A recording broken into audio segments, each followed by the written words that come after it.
This is how I installed my RV sewer hose storage.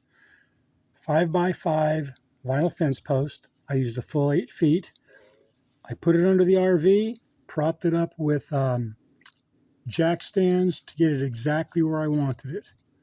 Once it was where I wanted it, I took a silver Sharpie, put it along the side, ran it back and forth to mark where I wanted the bolts to go. Each side, front, and back.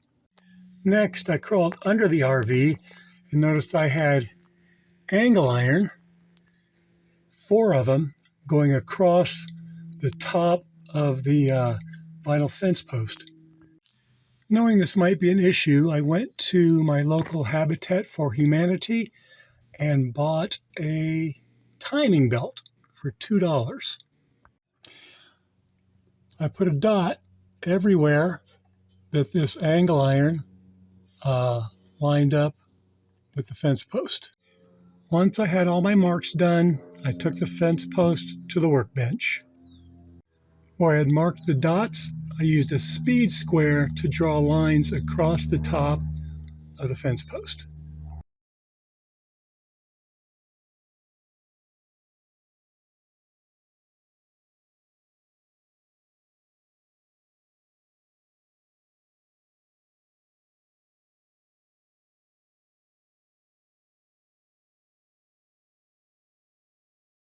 And what that does is it gives me protection. I have 3 of these. It gives me protection against this vibrating and this cutting into here. And also with these grooves, when this is tightened up, it keeps it from going side to side. This angle iron sits right in the grooves all the way down. For my bracket, I used 1.5 inch wide, 1/8 inch thick steel.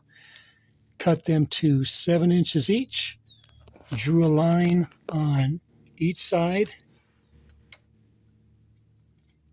of the steel, and then drilled a hole on the other side of the steel. I used all thread so I could get the proper length to accommodate what I needed.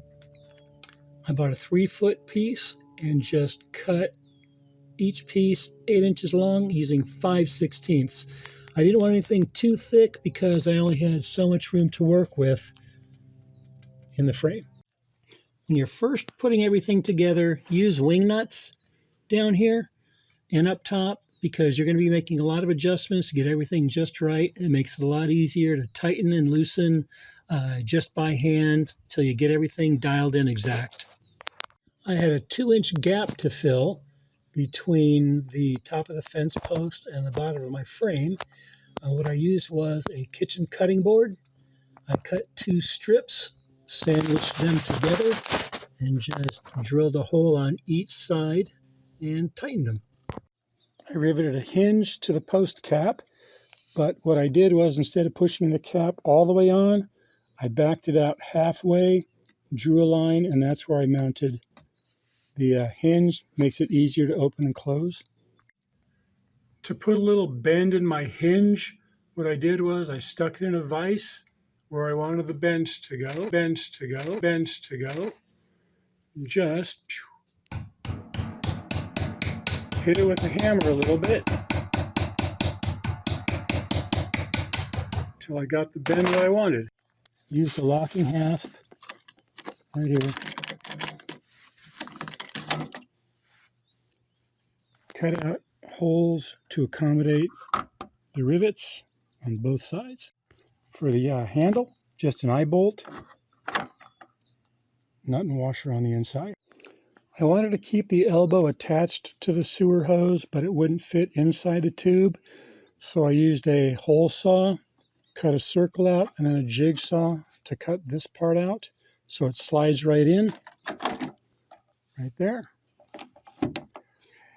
But I didn't want the hole exposed on the top, so I just used a 3-inch PVC cap, drilled a hole here, drilled a hole here, put it over, marked it, and then drilled a hole through the top. So now, pull it out, cap comes off and I'm ready to use it. This is a clevis pin. It's got this little ball on there. It stays put pretty good, but I still attached a cable so it won't fall out. And in that way, if it did fall out, I don't want it going into my tires, so it's going to keep it up there so I don't have a problem. As a safety precaution, I took the excess timing belt, bolted it here, wrapped it around the middle, and ran it to the other side. So if one of my brackets should fail, and I know it won't, but in case it does, I have a backup plan. To keep everything closed, I just use a carabiner, slap it on there. This cable goes to this clevis pin, so it's not coming out. Making the bracket, I welded a nut to the bottom of the all thread, but you could easily just use a nut with a nylon insert to accomplish the same thing. On the top of my all thread, I just use a nut with an integrated washer and a nylon insert. So, with the steel on the bottom, the all thread, the cutting board spacers, and the nut with the nylon insert on the top, this thing is solid as a rock, and it's not going anywhere.